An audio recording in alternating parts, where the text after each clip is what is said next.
اللهم صل على سيدنا وشفيعنا ومولانا محمد وعلى آله وأصحاب سيدنا ومولانا محمد عدد كل ذرة 100,000 مرة.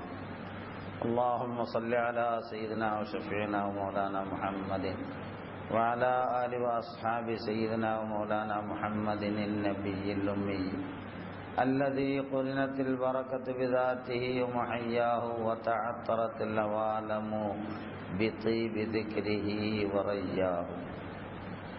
إن أريد إلا الإصلاح ما استطعت وما توفيقي إلا بالله عليه توكلت وإليه أنيب. رب اشرح لي صدري ويسر لي أمري واحلل عقدة من لساني يفقهوا قولي والله يقول الحق وهو يهدي السبيل. بزرگوں اور دوستوں، پروردگار عالم کا بے انتہا فضل اور اس کا احسان اور کرم ہے کہ اس نے ہمیں سرکار دو جہاں حضور اکرم صلی اللہ علیہ وسلم کی امت بابرکت میں پیدا فرمایا اور اس امت میں پیدا ہونے کا ہمیں فخر عطا فرمایا. الحمدللہ. اور حق تعالی نے ہم پر مزید احسان یہ فرمایا کہ ہمیں اہل سنت والجماعت کے عقیدے پر قائم فرمایا، اور آج اللہ کے گھر میں حضرت سیدنا ابراہیم خلیل اللہ علیہ الصلاۃ والسلام کی سیرت کے عنوان پر اپنے ایمان کو تازہ کرنے کے لیے ہم سب کو یہاں جمع فرمایا. الحمدللہ.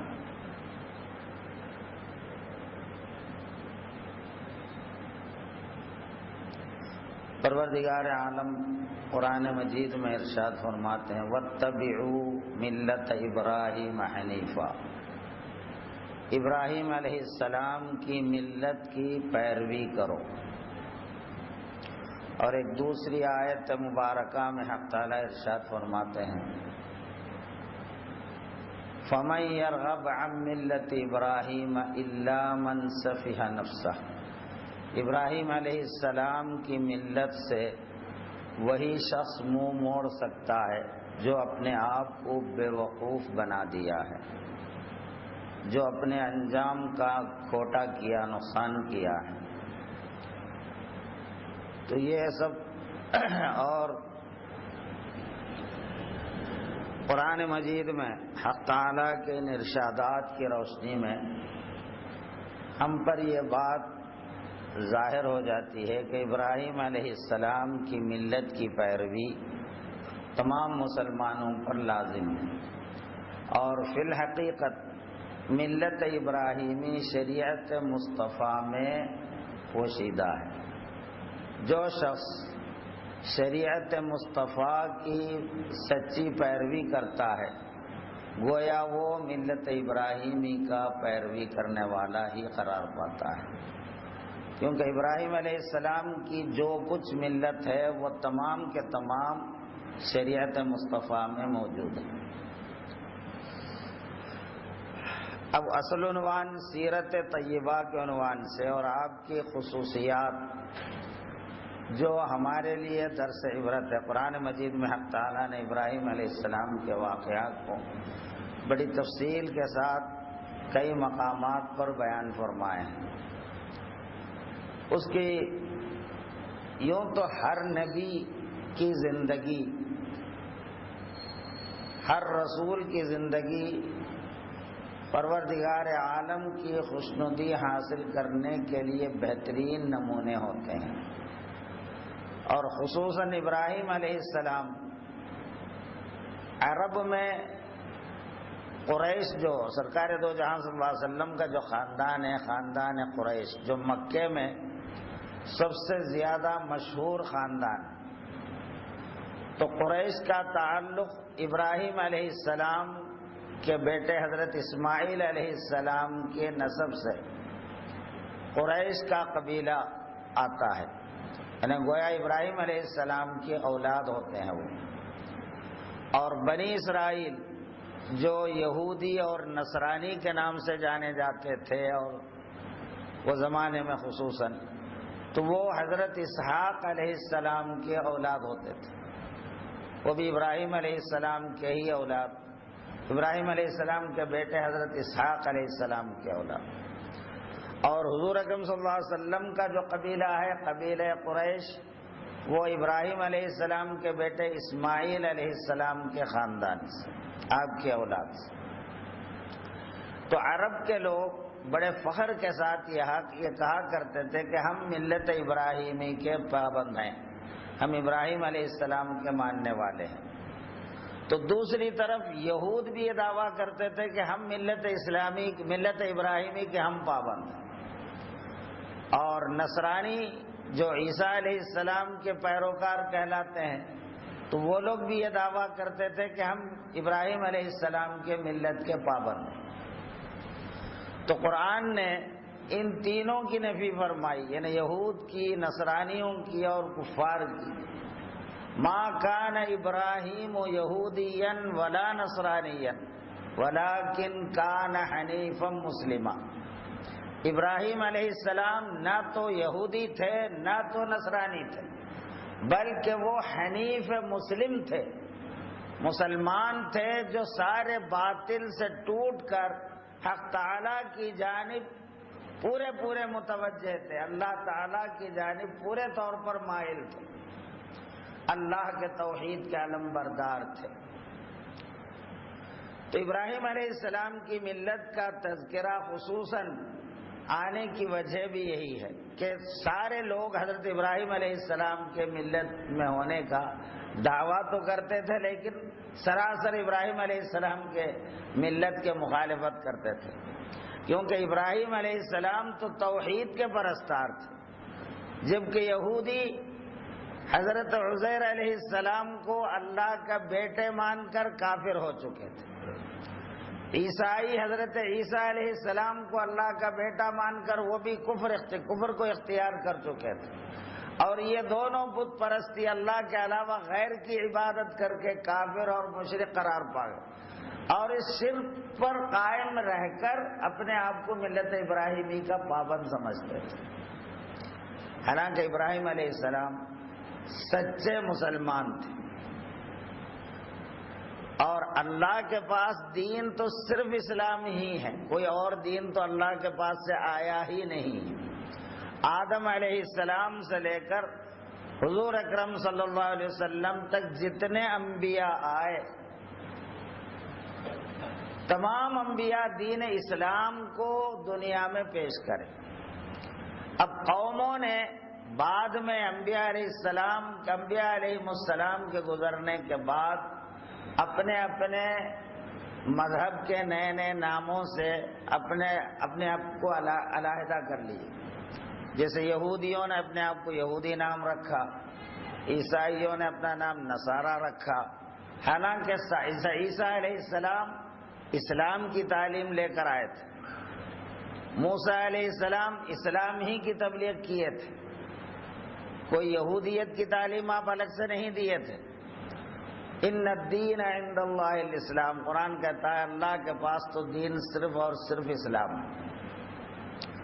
اور ابراہیم علیہ السلام کی زندگی حق تعالیٰ خود قرآن مجید میں وَإِذْ قَالَ إِبْرَاهِيمَ رَبُّهُ أَسْلِمْ قَالَ أَسْلَمْتُ لِلَّهِ رَبِّ الْعَالَمِينَ۔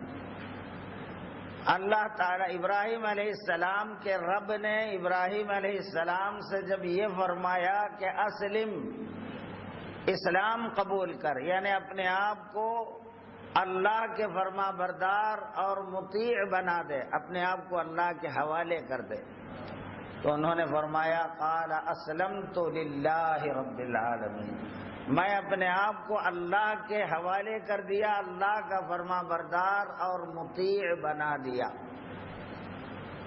تو اسلمت سے اسلام کے معنی ہے فرما بردار بنانا، اسی سے مسلمان مسلم جو اللہ کا سچے دل سے، جو اللہ کا فرما بردار ہے۔ مسلم اسی کو کہا جاتا ہے جو اپنی گردن اللہ کی اطاعت کے لیے، فرما برداری کے لیے جھکا دیا ہو، یعنی اللہ اس کے رسول کی فرما برداری کے لیے اپنے آپ کو تیار کر لیا اور اپنے بارے میں یہ یقین کر لیا کہ میں اللہ اس کا رسول کا فرما بردار ہوں۔ تو جس نے اللہ اس کے رسول کی فرما برداری کو قبول کیا اس کا نام مسلم، حقیقی معنی میں مسلم وہی ہے۔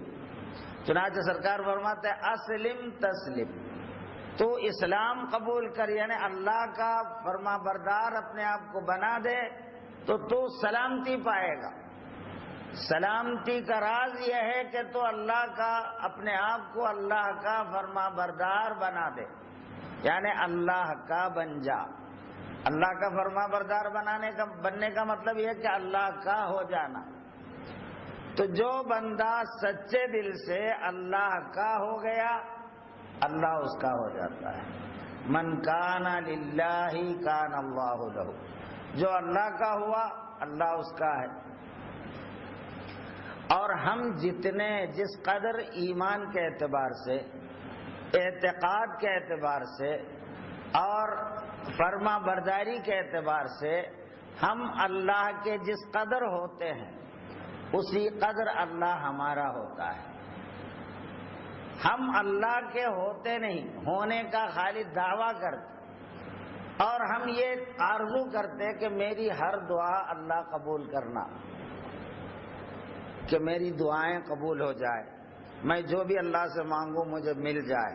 ہر کسی کی یہ خواہش ہوتی ہے، تمنا ہوتی ہے کہ میری ہر دعا قبول ہو، میری ہر تکلیف دور ہو، میری ہر تمنا پوری ہو، ہر کوئی چاہتا ہے۔